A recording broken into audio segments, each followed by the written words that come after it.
New U.S. travel rules in 2025 are making life harder for green card holders.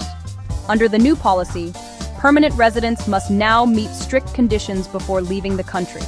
They must prove strong U.S. ties, such as active employment, tax records, and a permanent home address. Extended travel without permission can lead to re-entry problems or even loss of residency. Those staying abroad for more than 6 months may face questioning at airports or be asked for re-entry permits. The new rules aim to prevent misuse of green cards and ensure holders truly live in the United States. Imagine this. You've worked hard, lived in the US for years, paid your taxes, and kept your green card spotless. You decide to take a short vacation or visit family abroad. But when you return, something unexpected happens. You are pulled aside at the airport. You're questioned for hours. In some cases, you are even blocked from re-entering the United States. It sounds shocking, but it's happening more often than you think. Thousands of green card holders are now facing new scrutiny when entering the US. What changed? The laws themselves haven't. The rules haven't been rewritten. What changed is how they are being enforced. In this video, we're going to reveal 7 hidden traps in the new US immigration enforcement. One mistake, just one, could put your green card and even your future citizenship at risk. Stay with us until the end. Number 1 is the most shocking, and it hits parents the hardest. 7. Frequent short trips can put you at risk. Many green card holders believe short vacations or quick visits home are harmless. But the reality has shifted. Under the new approach, frequent short trips can trigger scrutiny even faster than a single long absence.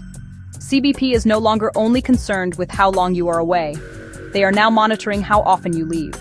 Even trips under 30 days are being counted. According to multiple reports from immigration attorneys, travelers who leave the US 4 or more times a year, even for short trips, have been flagged for questioning. Why does this matter?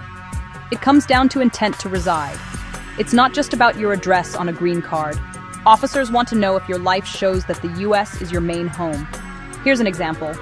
A person who spends 6 months straight abroad to care for a sick parent might return without issue. But someone taking 2-week trips every month for work could face questioning because it appears they live elsewhere. Data from early 2024 shows at least 800 green card holders were sent to secondary inspection for frequent short trips. Some received official notices to appear in court. Others had special notes added to their records, meaning every future trip could be scrutinized. Critics call this residency by algorithm, arguing that analyzing travel patterns without context is unfair. CBP, however, says this prevents misuse of the green card, particularly for people who live abroad while still accessing US benefits. Many green card holders, think that a re-entry permit is kind of like a safety net. A permit can let you stay abroad for up to 2 years without losing your status. But honestly, the reality today is different. Since mid-2024, over 300 green card holders with valid permits have been pulled into secondary inspections, questioned for hours, or even had their permits revoked. Some were even referred to immigration court. The rules themselves haven't changed. What has changed is really how they are applied. CBP officers now treat a permit as a request, not a guarantee. If your life appears to be centered overseas, like your home, your job, your taxes, officers may conclude you're no longer maintaining the intent to reside in the US. One immigration lawyer described it like this: "It's as if the government hands you a ticket to sit in a chair, but then punishes you for actually sitting in it." Government officials defend this approach, saying many people misuse green cards, enjoying US benefits while living abroad. But for travelers, the reality is clear. Having the right paperwork doesn't always protect you. What really matters is demonstrating that your life is truly anchored in the US. Even if you have a green card and a re-entry permit, that may not be enough anymore. Officers are increasingly demanding proof that your life is centered in the United States. The documents they might request include lease or mortgage agreements, utility bills, US tax returns, pay stubs, school enrollment for your kids, bank accounts linked to US addresses, and consistent driver's license information. If you fail to provide these, you could face hours of questioning in secondary inspection, or even get a notice to appear in immigration court. In 2024, over 1,000 travelers faced these checks, and 200 were flagged for insufficient proof. Even emergency trips, like visiting a sick parent or attending a funeral, can be scrutinized. Civil rights groups call this practice proof-based profiling, warning it favors those who are wealthy or hyper-prepared, while older or retired immigrants may struggle to provide enough documentation. Government officials argue that stronger documentation helps prevent fraud. Either way, the bottom line is, traveling without physical proof that your life is in the US can be dangerous.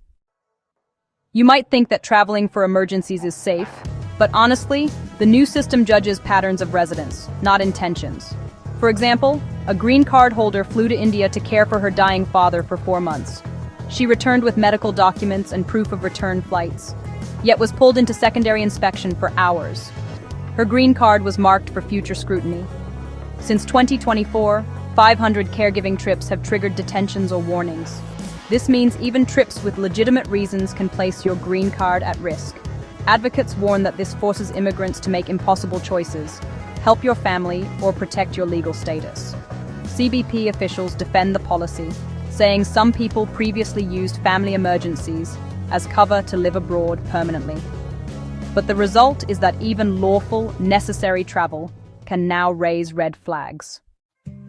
Many people don't realize that tax filings are now used as evidence of residency.